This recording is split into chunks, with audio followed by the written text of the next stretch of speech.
That was a setup. Let's get it. All right, this is Coach Schumann here for the Success for Life podcast.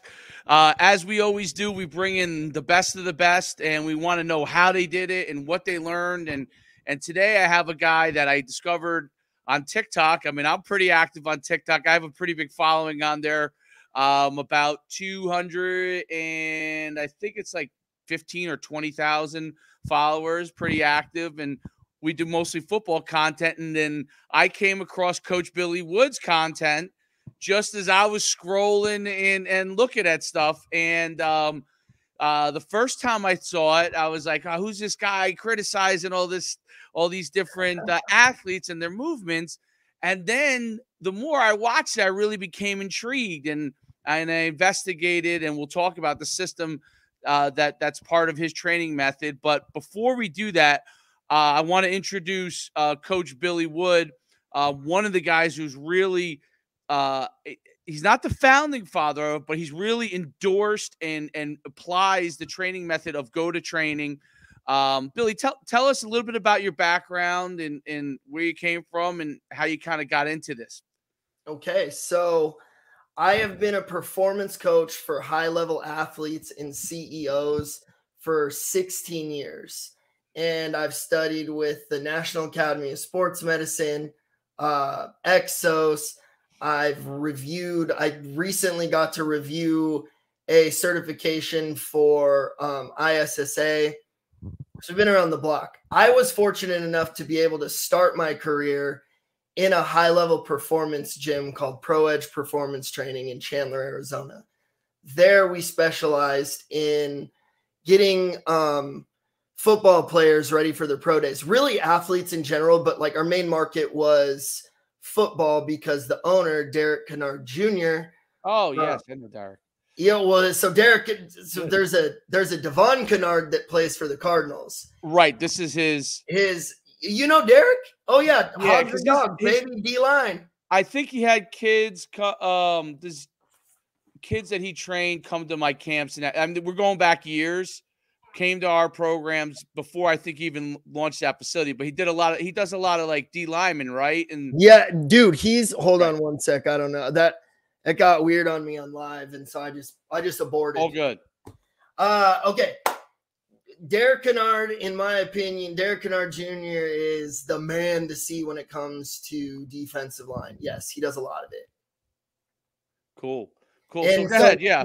So being there, he played for the Colts for a little bit. He played for the Wolfpack in Nevada, and he had a lot of cool friends that went on. Nate Burleson, Bobby Wade, Lance Briggs, Tank Johnson, to name a few. So I mean, I got to learn with on these guys, and right, getting them ready, and they brought it up. So in my road to performance.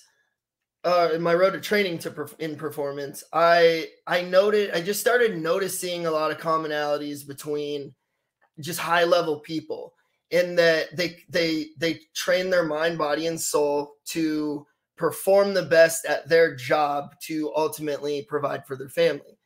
That's where I created my brand. I conceived it as a lifestyle athlete, because that if we all applied that method to our life, how much better could we be if we took that same approach? It's no different. Their job is running and catching as a football player. Some jobs is sales, right? But it all rides on how well your mind and body communicate.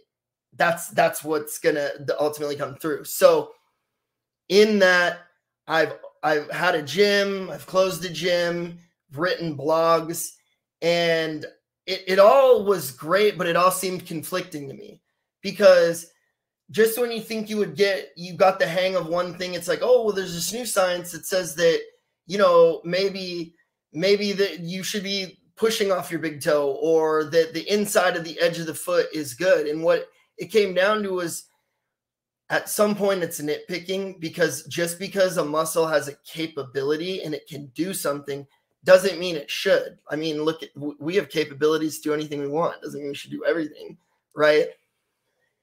And as I was getting older, I was experiencing aches and pains.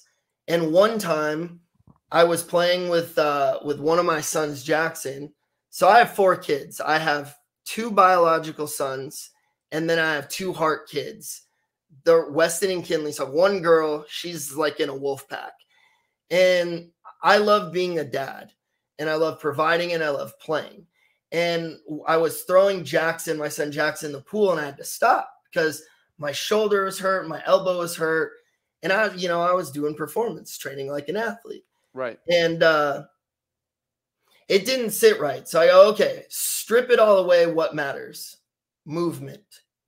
Movement quality matters. So I started searching for a movement philosophy. There's like WEC method, functional patterns. I looked at all this stuff. One of my old baseball players, he played for the Padres and the Dodgers. His name's Kyle Goodell. He's an awesome GOATA coach. He was a GOATA coach. And I started seeing his Instagram kind of in the same way that you saw my TikTok, where I was like, okay, Kyle, well, maybe, kind of. And then I was like, no, I can't unsee it now. So then I hit him up, talked to him, got enrolled, learned it, and here we are today. So that's my intro into how I found GOATA. And since then, I've been pain-free. I don't have the sciatic nerve anymore. I don't have the issues with my shoulder, and I'm able to move weight, and that's the key. I'm able to move weight. I stopped really emphasizing lifting weight. Right. And explain to people. So explain exactly what GOATA is. Greatest of all time athletes, right? There was a method. Yep. And you could chime in if absolutely. They studied some of the greatest of all time athletes, people like Michael Jordan, Usain Bolt, and how they moved, how they ran, how they jumped, and how their body was aligned where they do things. And they kind of like reverse engineered to try to mirror those movements, right? From an injury prevention standpoint, from a strength and development standpoint. Tell am I on the right track as to on the right track? So there's a book about it on Amazon. If you want, anyone can read about it. But the nutshell version is you had like 4 pissed off healers and performance coaches. You had a former NFL athlete in Ricky Stanzi. You had a current and amazing performance coach in Gary Scheffler. And then you have the man, Gilly Bosch. That's the guy that found the patterns. Okay. Then you have Cody Wood, who was an occupational therapist, and they just were tired of being in a broken system. They realized being in the system, because Gil's back has been trashed since he was in his 20s. They said he was going to have all kinds of surgeries.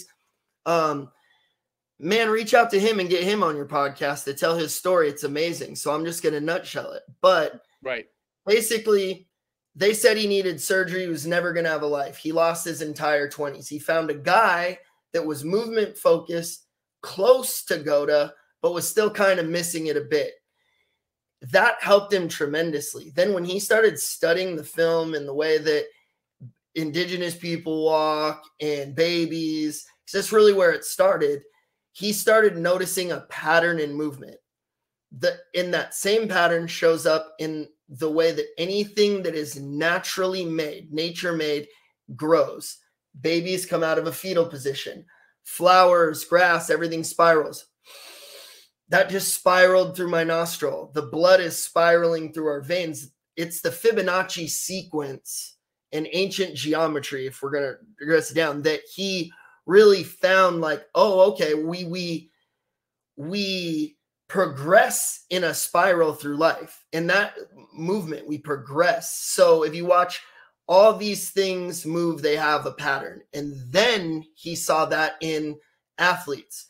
And it just so happened that those athletes were some of the greatest of all time with the longest careers and less injuries. So GOATA stands for greatest of all time action for the greatest of all time athlete. So when I saw it, that fit my brand. because I'm also a nutrition coach through the Institute for Integrative Nutrition, and I'm very holistic. I think food fixes a lot. I think we jump to substance too much as a society. So GOATA fit it, but that's what GOATA, that's how it was made. So Gil found the movement, then was like, boom, okay, it's in nature, it's in babies, it's in indigenous people and people that aren't really touched by modern day conveniences. And now it's showing up here. We got something. So he just spread the fire to Gary, and then Cody, and then Ricky got in, and then they built this curriculum. And it's an amazing curriculum where you get to go to Louisiana, you get to go into the GLS Performance Center that Gary and Gil built. And it's an amazing experience. I lost you. Tell me about the principles of the training. I muted myself there for a second. Tell me about the principles of the training and the things that are utilized in the training that make the difference in the athlete performing better. Explain that part, because a lot of people who might be listening, like I spoke to a couple of my friends who have very high performing high school athletes, and probably going to be Division I athletes. And I started explaining, investigate this because it's something you may be interested in learning more about with your own children, right? Absolutely. And they were obviously immediately intrigued. Both of them had come from originally from the strength and conditioning space, and obviously hadn't heard about it. So explain some of the principles of that training and how do you apply it in your development of athletes and any of the people you train, even adults, who might be weekend warriors, right? Absolutely. And well, let me start this off by saying, because I train a wide range of people. So I have 3 entities to my business. One is corporate wellness, where me and one of my partners, we go into businesses, evaluate how they work, perform movement assessments, and then offer ways that they can make it more ergonomically friendly our way, because normal ergonomics, the way that it's sold, is there. So in that respect, I see a lot of what you call weekend warriors, right? The other one is athletic performance, my online gym, if you will, that I have with another GOATA coach named Natalie Waddell, who is a boss when it comes to performance. And she'll take NFL athletes, but she's a volleyball stud. And so the third is just partnering with cool brands that are along the line of ergonomics. The way that I utilize it in all of it are the GOATA principles of your body's natural suppleness, inside ankle bone high, back chain dominant movement. And then what I'm sure on Instagram, and when you went down your wormhole, you'll see a lot of bow corner. Okay. That's just landing and leaving. That's how you absorb energy, and that's how it releases. It bows into the integrity of the fascial lining, and then it turns the corner. So that's segueing into how it helps an athlete. So when I use an athlete I'm going to get up and show you something. So the way that it utilizes an athlete is when you utilize the right movement math, you're able to load in a way that promotes optimal and efficient. Can you hear me? Yes. Okay. So you're able to load in a way that promotes optimal and efficient power and fluidity. Fluidity is the key point, because a lot of people think speed is not rigid.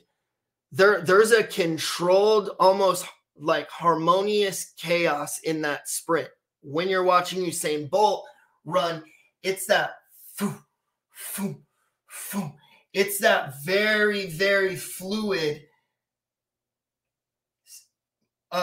Sorry, I had 3 thoughts in my head. It's that very fluid singularity. It's everything's moving in singularity, and it's able to whip. Think of a whip. So that's how we're moving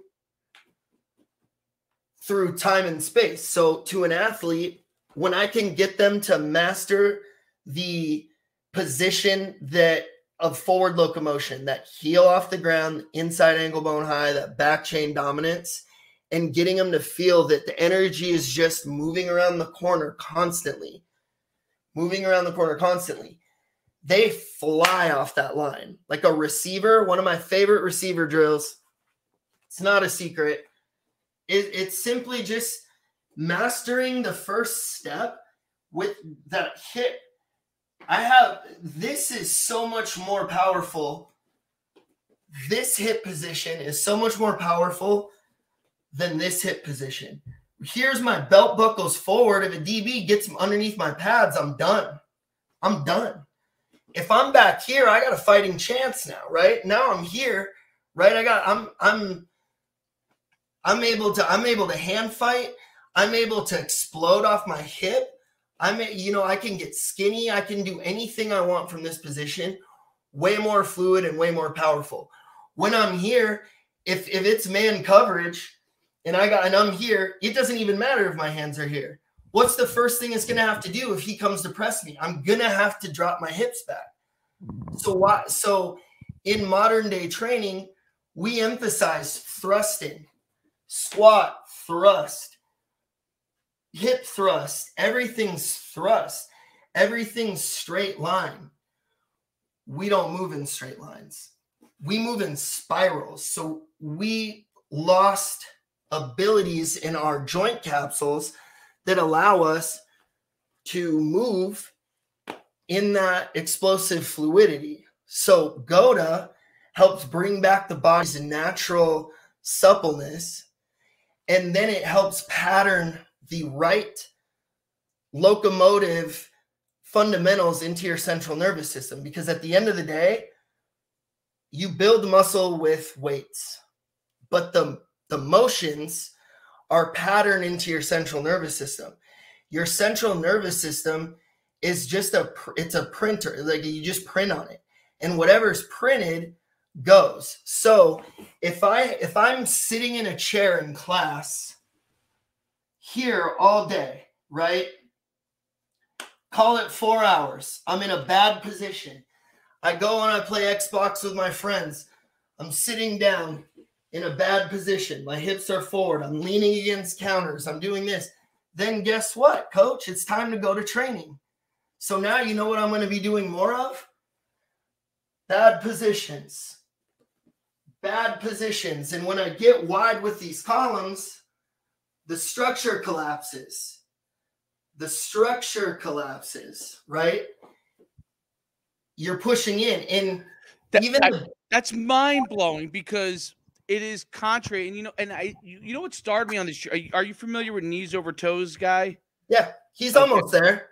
Yeah. He's almost there. Right. So I kind of saw some of his things. And my knee was, I had to get like, what do you call it? The gel stuff put in, the shots or whatever, helped my knee a little bit, but it didn't do what I thought it would do. So I started applying some of the knees over toes guy things, and it was helping, right? And then obviously, as I saw your stuff, and I'm like, okay, like this is like the next step, right? Almost the next step for athletes to really go to.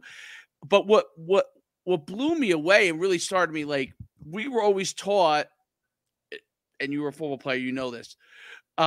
You want to keep your butt back when you squat. You don't want your knees to go in front. You want to be on your heels. Drive through the heel, yep.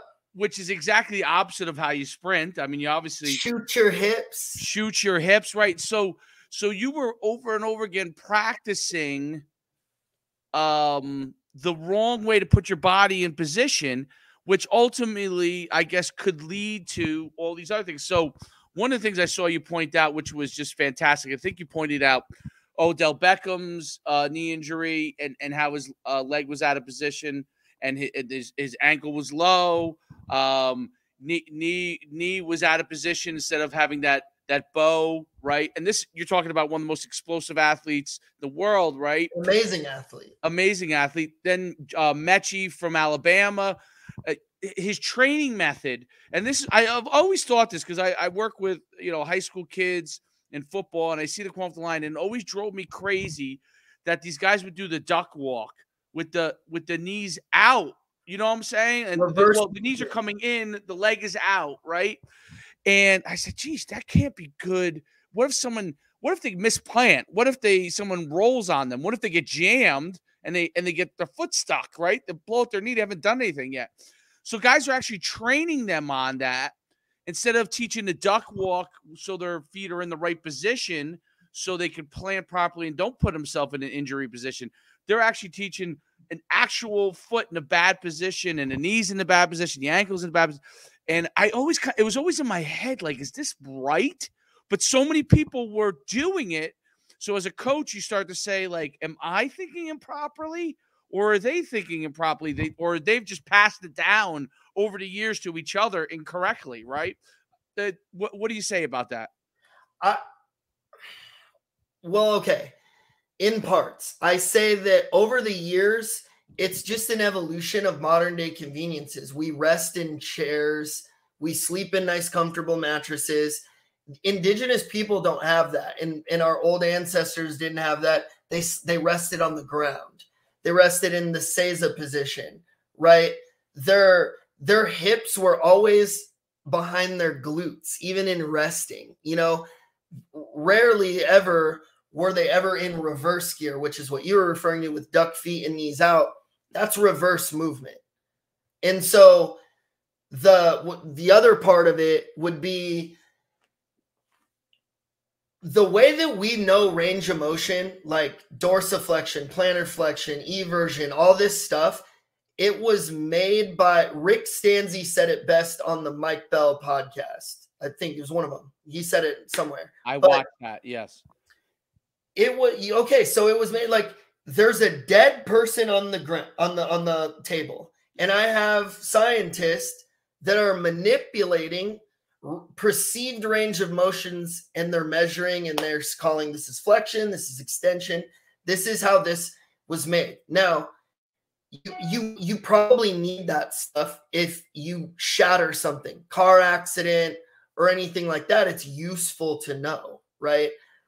But that doesn't take into account the live human energy. Like, it doesn't happen that way. So defensive linemen, I talk to Derek about this all the time, and he agrees with me, is the cue, hips, shoot your hips, right? And then when he's looking at me one time, he was like, dude, he's like, I don't know why we necessarily say this. Nobody ever shoots their hips. Like, they're always looking like they're pushing a sled. Right. So why are we telling them to shoot their hips forward? It's taking them backwards. Now, are there times you might need to shoot your hips and get skinny when you're going through traffic? Maybe. But you know what happens when you do that? The patterns in your central nervous system. So that's what's going to govern the movement. But so modern day conveniences and just the wrong map with how this whole thing got started. So there's a lot of radicals. Really on both sides. I'll be big enough to say both sides, but it's like the people that are like, science, read my stuff. Where's your studies? Like, yo, we've only been around 10 years. If that, they've only been around 10 years, right? There's only 230 GOATA coaches. Like, give the science time, but in the meantime, you know it's a broken system. Why are we holding that? And why are you guys putting that's wrong into what we're doing? I need people to come together and just see this, like, understand this is what's happening and what you're patterning when you're putting Olympic lifting and locomotive athletes. That's what their brain's going to do when the pressure builds. It's like, oh, I've been here before. And then what happens then is the other criticism is, oh, well, you're saying that I went ankle bone low, like I'm going to tear something. Not necessarily. Catastrophics can happen at once catastrophically or over time, like death by 1,000 cuts. You're blowing your wheels out, and you don't need to, because the Hadza tribe members there's cats that run well into their 80s every day, never need a joint replacement because they run in singularity, which preserves the connective tissue. And the big issue is that when they start to move and they're training themselves properly, they slam that heel, like for changing direction, for example, they slam the heel down, right?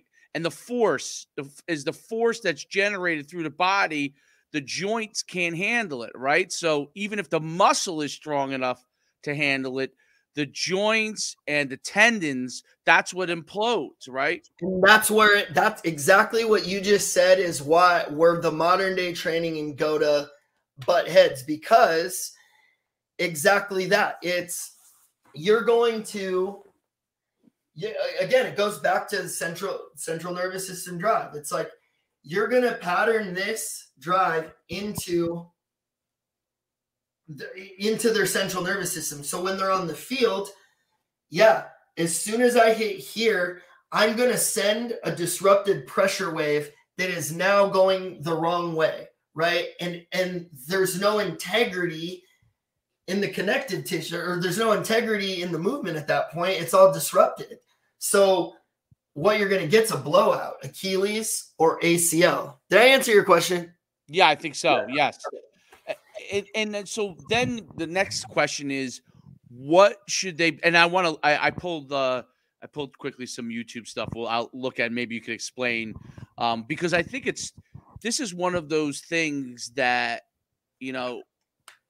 I guess when people figured out the squat builded power, right, initially, like that was revolutionary at the time. This is now revolutionary, where you can train and build that same power, but not put yourself in a bad position. Not crash your connective tissue. Yeah, exactly. You blow your. I mean, I think how many times, and you probably just squatted and you over and over again. You're like, you always say like, you're always worried about putting on too much weight. Not that you couldn't squat the weight, right? You could squat the actual weight, but that your back wouldn't survive the process of squatting. Yeah. And they say this, they go, oh, well, it does work, but it's like you're making a muscle strong. And at the same time, you're sending the wrong movement pattern into your central nervous system. What's more important in a locomotive athlete? That's just what it comes down to. Right. It's like, it's not a matter of, do squats make a powerful athlete? 100% yes. But at the risk of what? Now we're gambling each step. And so even if you could squat less by 20%, but you can move weight fluidly, your performance isn't going to, it's going to increase the same amount, if not more. It's not going to decrease. What would some of the movements, at least from a strength and conditioning standpoint, what would some of the movements that you recommend people starting to do? Like if they came and saw you, right? And I'm a football player, or any kind of explosive athlete, even a weekend warrior, right? I got to be able to play pickleball effectively. What would you recommend? How would you start them to train so they could build that strength and athleticism without getting themselves in bad positions? So this is why GOATA is so great, is there's no half measure. So like that's a general question. Right. So the way that I'll answer that is by saying the way it starts typically, unless you just want to blindly buy a GOATA program, which is fine, is it starts with a movement recode from a GOATA coach, where they highlight your movement errors and they understand, okay, we need to fix this first, because at the end of the day, it's all going to start at the feet, where gravity, your body touches gravity. That space suit that takes your soul through time and space touches gravity. That's where dysfunction starts and ends. So most GOATA assessments are over at the feet because people wear the wrong shoes. So when we walk, we need that natural toe splay, which is probably, I'm not going to throw a percentage out because I'm going to get nailed, but there's a high percentage of back pain that would be cured just by bringing control back to your toes. And there are new shoe companies that are starting to promote barefoot shoes like Flux. They look like this. Flux footwear, like it splays. And it's a technology that it's like a splay technology. So when you take a step and all that energy absorbs onto that foot. Like if I'm running, there's a point where all this leg has all the energy on it. My foot widens up to about 20%. It should. But you get a speed TD, your feet are in here, right? So it's almost makes it harder to keep that bow because now the support of your pinky toe's there. So it almost forces you to roll. So it's like, I either say like you either splay all day or you collapse like your Aunt May. You know what I'm saying? You know, but the company Flux, like they offer that splay technology. So when you take that step, and I think athletes should train in these because when I started this, I had no, in these two toes, zero control. I couldn't separate them. And once I gained some toe control, it brought a whole new level of foot control. All of a sudden, like I'm able to feel my outside edge better and stuff like that. So it starts at the feet, but I know I get long-winded here, but it starts with a movement assessment. Great. It starts with a movement assessment. And then from there, we highlight. So in your general question, I'll just say what's pretty common is your ankle bone goes low and your front chain dominant. So for that is the majority of the people, what I would do is I would say, okay, we're going to be in resting positions like the Seiza position, where we go big toes together, inside ankle bone high, glutes behind the ribs, chin tucked. And I want an athlete to be able to own that position. So I slow them down a lot at the beginning. They rest in that position. Then rockers. Then we go up and down from there. Then as that progresses, we get to the squat where it's more forward locomoting promoted. That's it. So in column, narrow stance versus a wide base. You never run like this ever, ever, ever, right? Narrow stance, heels up off the ground because we shouldn't heel drive. And then we want that landing. We want the knees to go out. And then as we leave, we want to corner it so that I go forward. So basically I change them. I go, I need you in your brain to understand that when you absorb pressure, this has to stay here and these have to stay high. Right? You see the difference in squats between this and this? Yep. What, like I'm going backwards. Here, if I fall, I'm going forwards. Right? Yep. And a lot of what, go ahead. No, that's it's incredible. As far as So when they now so should shoes, and this is my question I thought of when I was hearing all this, are the shoes that football players, track athletes, right? They want to have tighter, they always have tight shoes, right? At the top, right? Same with football, right? Should the shoes at the top of the shoe actually be different so they can splay, so they have more room? Yes, is what you're saying. Yes. 100%. I mean, this is just a great example of what's the better way to put it? This is how it changed, is because the science. Let's look at the science, but nobody's willing to see what manipulated the science. That happened because the shoe, they scientifically designed a shoe to be speedier. What's speedier? Lighter. I remember when I was playing, how old are you, if you don't mind my asking? 48. Live on the air. Okay, I'm 38. So Okay. like same era. Remember there was a big time around the first time the Speed TD came out. Everyone was like 12 ounces, and then it started getting lesser and less. If you notice, non-contact start going up and up, but that's not in the science because they're focused on what does the foot do? Oh, well, what does the ankle do? I don't care. What does it do in relation to the chest when that fool's running? That's what I need to know. I don't care what it can do while I'm laying on a table. That's great. That is awesome. That's not that I need your brain to come over here and see these patterns. That's what I need in those people. But yes, so shoes followed the science, and then the foot got deformed, right? I do believe that we will see that shift very, very soon, because it turns out that's not what drives speed. Fundamentals drive speed. Proper form drives speed. It's not, what is a couple ounces going to make you slower? Like, come on. Yes. Well, That's excellent marketing. I mean, hats off. Well, I want to so I want to pull up like Usain in slow motion here, and hopefully, let's see if I can share this right. That's always half the battle here. All right, let's see. Share window.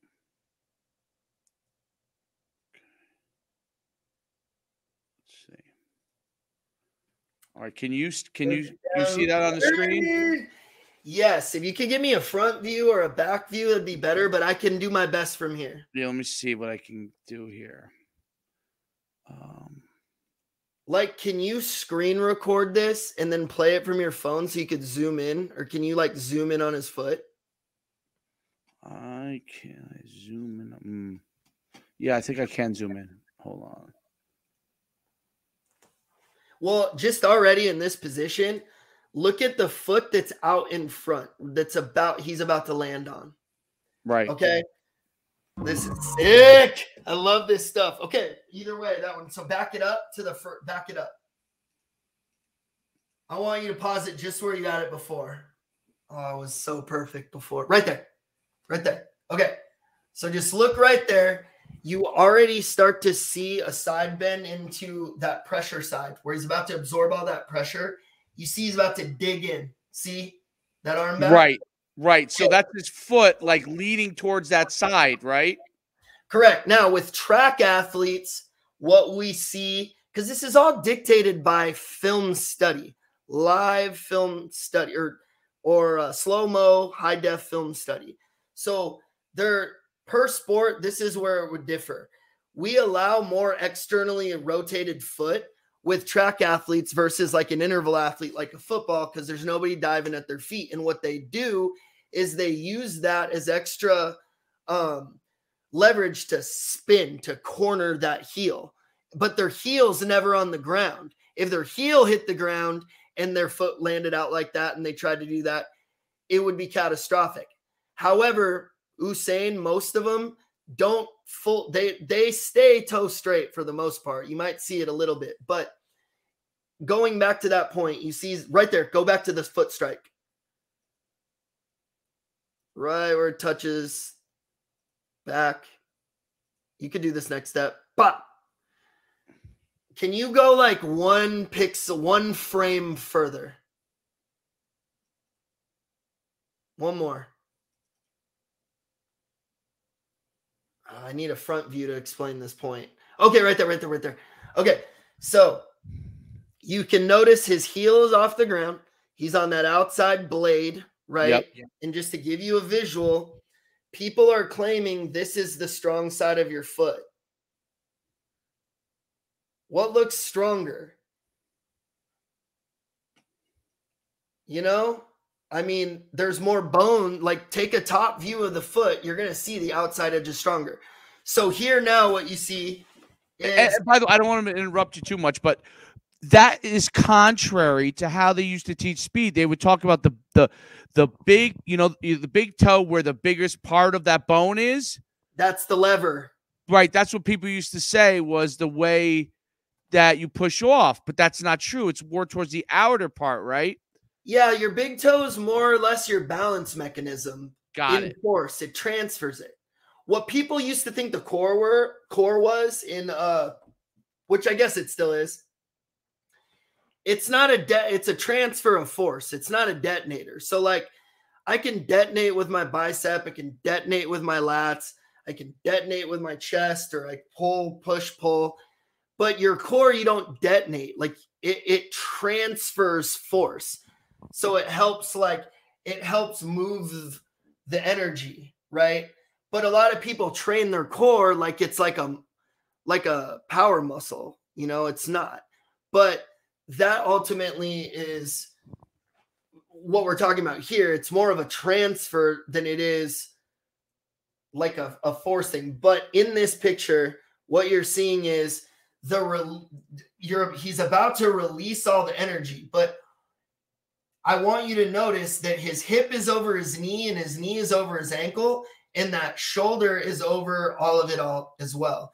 And he's right in singularity. And what you would also notice is if you could zoom in on that kneecap, both kneecaps, it's going to be kind of pixelated, but they're both point. You see his knee that he's about to stride through with is now trending towards us.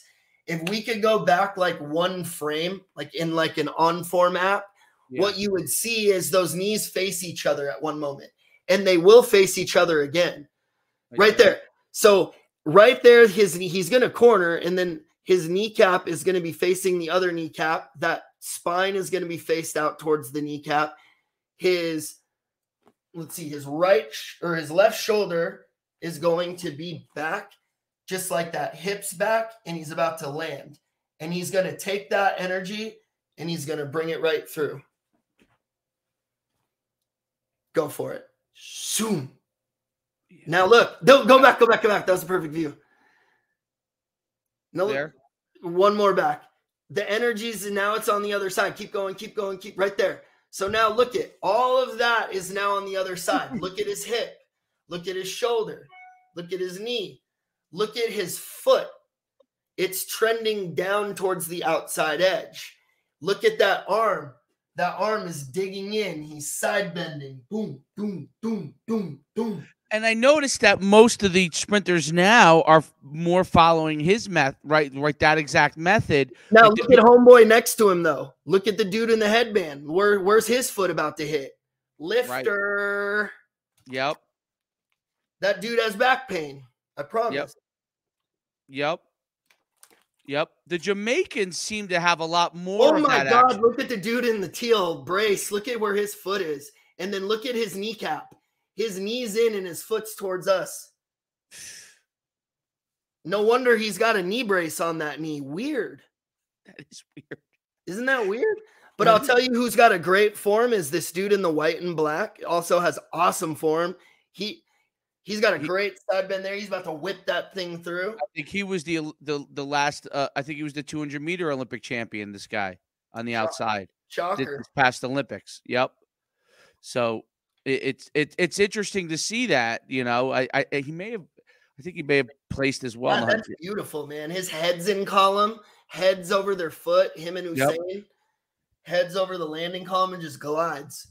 And then I have. You know, I want this. I mean, it's so fascinating. I mean, obviously, and then when you see it in fast motion, the rocket back and forth, you see it. Yeah, see, that's all it is, man. It's they're moving energy 45 degrees on each side, and it stops at 22.5, and that head glides. If you could get a front view, you would see it even more. Same with back view. Yeah, I bet you I can. But what we're doing here is a GOATA assessment. Only right. It's more clear. We have tools that we use to mark it up. We open up a file. It's yours forever. And then, I mean, if you do it right, you do one at least every 3 months, if not every month, if you're doing the work. And then, but look, what you don't use, you lose. Right. So movement, like you're always going to go back to the way you rest. The way you rest shapes the way that your body postures, and it shapes the way. Oh, let's see this. So Cooper Kupp, and I don't know if I pulled the right clip because I should have just had this ready to go. But I was watching Cooper Kupp, and he changes direction vastly different than Odell Beckham. Okay, you're doing the work. I love it. So it's interesting because they're both. I think Odell is flat sprint is faster, but Cooper's pretty close. But his movement, I think, is what allows him to catch so many balls, and the wear and tear that would encompass of all the change of direction he does. Much more so than obviously his teammate, who is also one of the best athletes in the world. But his movement Like he needs to spend, and he is a Louisiana guy, so he probably should be But spending look, time. Jamar Chase has pretty good movement too. He's actually been to the GLS facility. Oh, he has. Triple Crown win. So like I was. Oh, go back. That was Yeah. sick. Go right back. Watch this bow. Try and do. Dang, I get excited when I see a good bow. Okay. He's about to, they're right there already. Look, him land. Let me get it back. You go to the setup. So go to that right there. Look at where his knee is and look at where his ankle is. Look at where his spine is. Look at where his shoulder is. Look at where his hip is. That's dropped back, right? Almost like what you saw Usain Bolt doing, only right. He's got a guy right there and he's on the outside edge and that heel is not on the ground. I don't care what anybody says. It's not. As slowly as you can, go progress this. This is beautiful. So you'll. Oh, whoa! That was a. I know. I guess he's moving too fast. Yeah. Holy cow! Right there. Look. Okay. The pressure. He's in the middle right now. So this is like a fractal right here. The pressure is gonna set on this back foot. God, heel released away. Okay. Pressure's on the back foot. It looks like his knee's out, but look at his ankle bone's high. It's not collapsed. His arch is there on this back foot. Let me see if I'm trying to get this. Is there a way you could play it in just super slow motion? Like slow it down? Let me see. See the arch of that this foot? isn't slow mo. This isn't slow mo. So yeah, good. All right. Just tell me when it's stop. Right there. But stop. Okay, his leaving foot. You see how the heel's away towards us? Yep. Okay, rewind that to like a half a second. I wish I had my on-form app and we could just click through this. I know. I should have. There's not like a setting you can click in the gears that'll slow it down like 4 times. I thought maybe there was. Because this is an amazing setup and transfer of energy. So I'll just explain what you're going to see while you're let me see if I can. Is playback speed. You're going to see him loading. Let me go back super slow here. Okay. Loading that left column. Yep. You're going to see him load the left column. Then you're going to see him shift the energy to the right column. And then you're going to see him release the energy up into the air. Okay, look, bow. And then he's going to he's going to get to the energy into the right column. Ankle bones high, the structure there. Now he's up. He's about to release his heels off the ground. That stuff is going to come towards us. I almost cussed. See that? It doesn't get much better than that. And his landing is so good too. Like look at that ankle bone. Yeah, stop right there. Don't move it. Oh, coach. I'm sorry. No, you're good. Oh, there's him cheering. All right, let me see if I get this. If you could go back to that landing. Yeah, I'm gonna go back to it. Yeah. So when he lands, his left foot is landing ankle bone high. Well, his right foot is landing heel up, outside edge. He's going to get to the outside edge when the momentum goes. Outside edge. Now when he lands, both ankle bones are high. One saves. It looks like he's rolling. He's not rolling that. Keep going.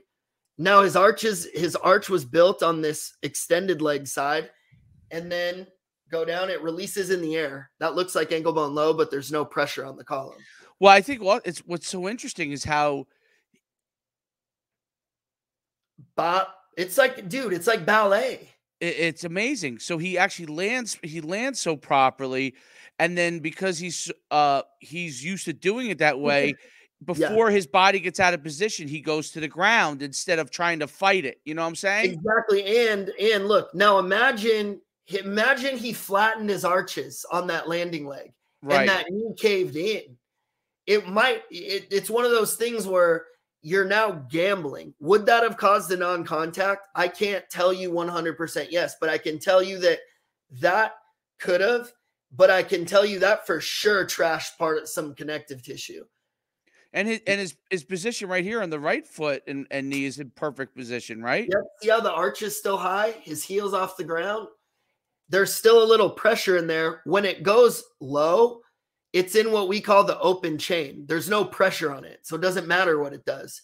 That's when, like, the cadaver science can have its day. Like, open chain, look what my foot can do. It's amazing how it's exactly the same as, and Usain Bolt, who was sprinting straight, was doing the exact same thing. I You mean, see it, Michael Jordan. I mean, Tom yep, Brady. Tom Brady when he's dropping and stuff. Tom Brady when he's throwing, oh dude, you see his shoulder follow through inside wrist bone high. You got to look at it this way. Your arm is your leg, basically. Your elbow is your knee, your wrist is your ankle, and your shoulder is your hip. We're all built with the same design. Okay. So the columns, like it's the same. Here's our ball socket. Here's our ball socket. This is a subtalar joint. There's a common misconception about subtalar joints that they are flexion and extension. It actually acts as a restricted ball socket. So you get a little bit of motion, of range of motion, so that can set. Your IT band's not a muscle, it's a tendon. It's like a bow. Let's pull. It's amazing. So if you're looking at my glutes, yeah. If I'm about to take off here, okay, it's like imagine somebody pulling. It's like bow. Now watch this. Release the corner. Boom. Bow. Release the corner. So it's like a spiral. It's like almost like a swing from back and forth, right? Run, walk, throw, swing, strike. That's what we do. Yep, it's a swing. There's swing mechanism. Yeah. I mean, shoulder, inside wrist bone high, turn the corner. So like even like offensive linemen, when they're blocking, instead of them jamming their heel in the ground, what they should be doing is swinging their hips, right? Correct. Yeah. Yeah, it's right. Which Rick Stanzi has another like one of my favorite quotes when it comes to offensive linemen. He's like, you got one choice. You can pick one guy. Which cat you want? You want this cat? Or you want this guy? Right. And then everyone just starts laughing because it's like, what? Like, you're an offensive lineman. That is an alpha position. That's butt back. Like, we're going to war. I don't want to be here. I'm losing. So why am I going to take, this kind of an approach? Like, right. Look, what looks strong? What looks stronger? It doesn't make sense, right? When you look at it. But again, we'll honor film in every sport from the levels that want to be the best in the world honor film. But when you bring it into the weight room, yeah, look at Tom Brady. Oh, Brooke, go back to that. Yeah, that's watch his shoulder. That's the corner right there. Bow. Watch his wrist. His wrist bone stays high, and then it turns the corner. That's amazing. And his feet mimic that same motion. You'll see a bow set, and you'll see his heel release away. Now, what was funny about last Super Bowl is it was the tale between him and Patrick Mahomes, a 40-year-old, and like a dude that's in his prime, not taking anything away from Patty Mahomes because he's an amazing athlete, but who's had more surgeries? It's scary, man, when this type of training is creeping into the junior high level and you're getting junior highs, ACLs blowing out, and you're not willing to look at what changed. Why can't we make this kid rest and do his homework on the ground? Why does this the answer have to be, he's got weak hips. We need to strengthen his weak hips. It's like, no, you're putting the wrong inputs into this kid's body and you're robbing his athletic potential. Like late crawlers almost always produce to the best movers and athletes as they get older. But we're here to say that's a problem. You've had kids, you know that there's a timeline for stuff, right? Talking. And it's like, leave the kid on the ground and let him refine his movement, him or her. Sorry, I'm a boy dad, and I have one girl. She's an amazing athlete herself. She's a dancer. Right. But you get what I'm saying. It's like, yes, that's going to translate to the top. And then it just gets robbed with the shoes that we wear because here's my I know we're getting a little over an hour, but no, it's okay. My analogy with shoes is simple. The way that they're made is like a very well-made mattress. Super comfortable. You can endure it, all this. If I made you 85% of your life lay in the most comfortable Tempur-Pedic mattress, you would literally be the sickest, most unwell person in the world. So if our feet are the structure that uphold everything, and the arches have to have integrity, we're now killing it. And then and not only are we killing it, we're enforcing the flattening of it.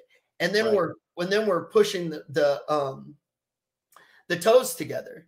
So you can't put your foot in a bed 85% of the time and think it's going to be healthy. You don't really have foot control. You have scientific foot control, because this is ankle control. It's not foot control. This is foot control. Building my arch. Watch my videos on TikTok, building the arch. It's not sliding. So the problem with that is man-made surfaces, wood floors, asphalt. And that's why there's companies, I shout Flux out because I believe they did it right, because there's other companies that just go straight barefoot. We're meant to walk on softer surfaces. So when you get man-made, you almost have to combat it with a man-made. So what Flux did is they've offered a barefoot feel and a natural feel on natural surfaces. So there is a little cushion, but there's no heel drop. So it's almost like you're sleeping on a thin pad, right? If you will. It's just protecting, and it's evening the playing field. Right. It's like, okay, man-made surface. Here's a man-made natural thing. Right, exactly. That's interesting. Wow, this has been everything I thought it would be. I want to say this in case some people listening, you go out and buy barefoot shoes, like, you will hurt your feet. Like, you have to take this slow. Even in movements with GOATA, you have to take this slow. It took you X amount of years to decode, to recode. It's going to take some time. It's not like, here's an 8-week program. Like, in 8 weeks, you'll feel way better and you'll be out of pain. But it's not over. You're going to go back and do that. So please don't just go buy a barefoot shoe. Like, you can DM me or any GOATA coach, but or just research it. Just, there has to be some sort of padding for man-made surfaces, unless you're just literally never wore shoes and your feet are already Tarzan, then have at it. Yeah, absolutely. Wow. This has been amazing. Tell everybody where they can find you, to reach out to you. They want to train with you, if they want to know more about what you're doing. So my website's being built. It's going to be lifestyleathleteperformance.com. For now, it's Lifestyle Athlete on TikTok, Backchain Billy on Instagram, or FortuneNat. You can hit her up too if you want a custom recode and a program to go along with it. That's our monthly subscription. It could start as low as $39.99. Right. And otherwise, if you need an in-person and you're in Arizona, hit us up and we can either do it ourselves or find you a good GOATA coach. And anywhere in the world, if you need an in-person GOATA coach, hit me up and I will help you find one. Everybody needs one. We want to save the world's connective tissue. Let's get it. Also, the last thing, if there's anybody with a business that want my boy Cody and I to come out there and evaluate how you work, change some things up, you can also hit me up at Backchain Billy on Instagram or Lifestyle Athlete on TikTok, or simply billywood09@gmail.com. Let's get it. Billy, I had a great time, dude. I enjoy it, man. I dig your energy. Thank you. This was fantastic. I think as we start to clip it out and put it out, I'll get all this stuff over to you.